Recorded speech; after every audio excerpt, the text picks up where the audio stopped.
Welcome back to another episode recapping The Single Life. We are on season 4, episode 4, and did I watch it? Yes. Did I have time to do like an in-depth kind of recap?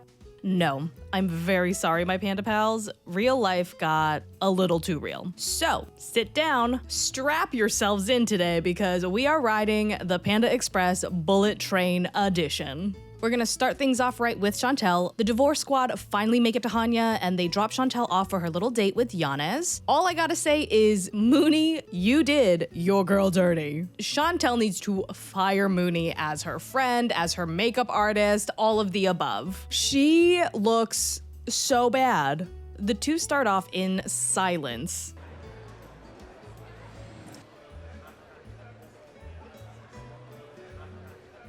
And I think, honestly, that this is Giannis taking a beat, looking at her, being like, is this the same woman that I met the other night? Were my beer goggles that bad? Mooney, I understand that you were in a moving car. I understand that Chantel's date is at night. She was already wearing neon pink. She is safe. People can see her. You did not need to put reflectors under her eyes. Despite their insanely awkward interaction, Giannis seems to really like her. They hold hands as they walk around for a tour of his hometown. Giannis asks if she can see herself living here. She tells us that she's never really thought about living abroad, and she doesn't want to get too caught up. She has to stay realistic, even though she's in Greece, looking for a husband with the first guy that she met and is going on a date with. Yeah, that sounds really realistic to me too. Giannis and Chantel sit down next to the water, and Chantel asks if he would be open to living in the States, and he says that he's pretty open to it because he likes adventure. Giannis drives her back to the hotel. The drive back is pretty quiet. Maybe this is just their vibe, because if I was in that car, I would be hella bored, but they keep saying that they're having a great time, so... They get to her hotel and Chantel says that she is not going to invite him in because she's going to get swept up in the moment and she just wants a goodnight kiss. She does not want this to be a simple hookup. Moving on, we are with Debbie. She says that Ross called her up and said that he had a huge issue with her dating somebody who was so much younger and he didn't think it was going to work. And then he kind of dropped off the face of the earth. Sad day for Debbie, but no one can rain on this ladies' parade because she has already got another male suitor on deck. Enter Ruben the Cuban, 58, from Miami. They FaceTime and they definitely have a good back and forth. Like, their vibes match so well. Ruben positions Debbie to come visit him in Miami, but Debbie is a little hesitant because she's new to dating and she's pretty scared. But after some consideration, Debbie does decide to go. Debbie has her son take her to the store so she could pick up a few things like suntan lotion, condoms. And her son is like, why are you getting condoms? What is going on? And then Debbie admits that she is heading to Miami because she met another guy online and...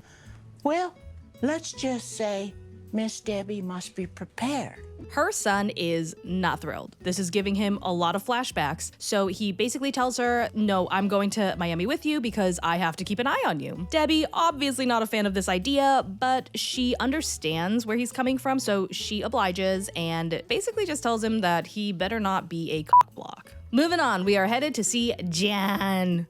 John is in Texas visiting Megan. He wakes up in the morning at his hotel and realizes that he packed a bunch of vibrators and nothing else. He forgot everything else. He forgot toothpaste, toothbrush, deodorant, literally everything that makes him a clean human. He meets up with Megan outside of his hotel and he tells her, oh, we gotta stop by to get toothpaste, toothbrush because I did not pack any of that, which to me means that he did not brush his teeth and he is kissing her with his stank-ass morning breath, which is crazy because hotels sell that kind of shit. I understand that it costs an arm and a leg, but I don't care. Get a toothbrush, get toothpaste, brush your teeth. Megan says, oh, it's okay. I love your pheromones. And I'm like, do not encourage this behavior. You do not want your daughter to have a male role model that does not brush his teeth. The two of them head to the hotel. Megan gets him in the mood by rubbing his balding head. Then John gives us the rundown on the female O, and honestly, I don't like him, but I do appreciate that he understands that it takes work to get his partner there and that he's willing to do it. Because I feel like that is not especially common.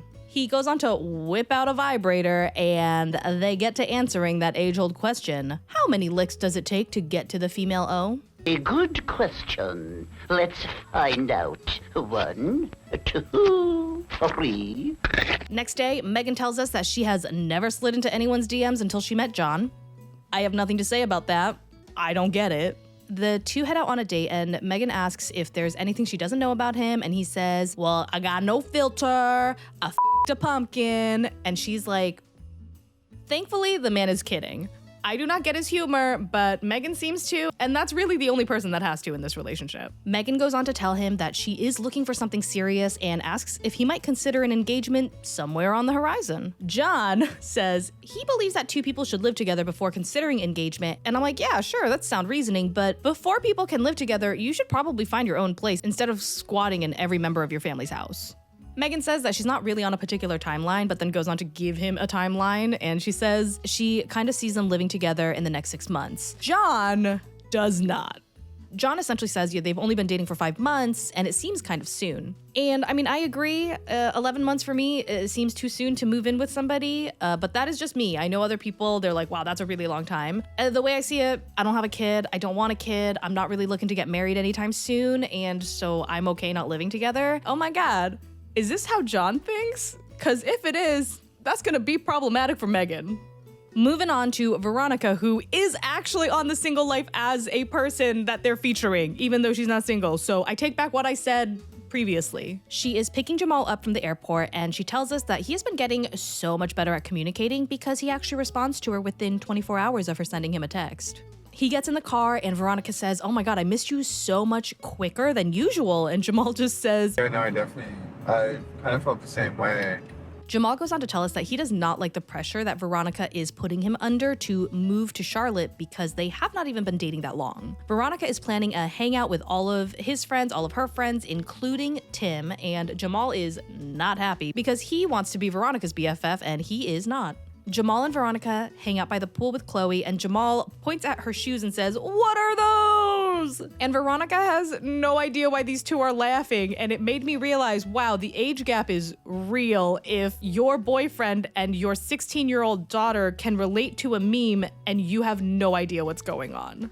The two head to something called a pedal bar, which at first I was like, ooh, that sounds fun. You get to like drink while you're on a bike. But no, you actually have to pedal the damn bike yourself. I'm out. They meet up with Jamal's friends, Kazi and Mustafa. Veronica is nervous about Tim coming, but hopes that him and Jamal can take this opportunity to squash any of the beef that they have.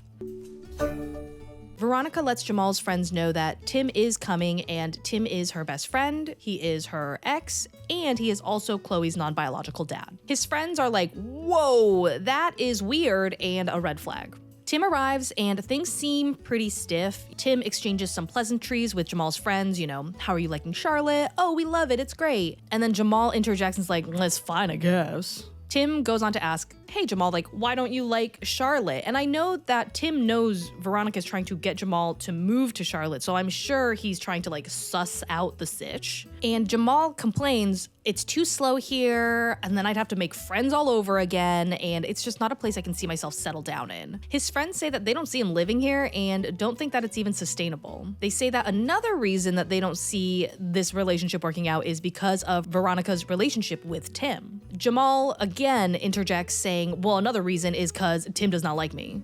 Jamal goes on to confront Tim and asks him what he did to make him not like him so much, and then this get-together turns into a dumpster fire. Veronica says that she has to take Jamal's back on this, and Tim says, you know what? Time will tell if he treats you well, if he treats Chloe well, and Veronica's like, you already know he treats us well. And Tim is like, well, I haven't seen him be good to you and Chloe with my own eyes. And Jamal's friends interrupt, and they're like, well, you don't really have to see him be good to them. Like, you don't matter in that equation. And Tim is like, oh, absolutely I do. I'm Chloe's dad. And I agree, he raised her for 12 years. He has every right to feel this paternal protection over Chloe. Jamal gets really heated, says things like, oh, like, stop pretending like you're dad of the year. And Tim's like, I never said I was dad of the year. And then Jamal's like, meh, meh, meh. And then Tim's like, meh, meh, meh. And then they get in each other's faces, and we gotta wait until next episode to see who's got the bigger dick. That is it for today. I am so sorry that this was really fast. I still wanted to get this recap out because it would drive me insane if I skipped a week and my playlist was missing an episode because I'm crazy. Despite that, I hope you guys still enjoyed it. Stay tuned for next episode, and as always, thanks for not letting me ride this train wreck alone. Bye.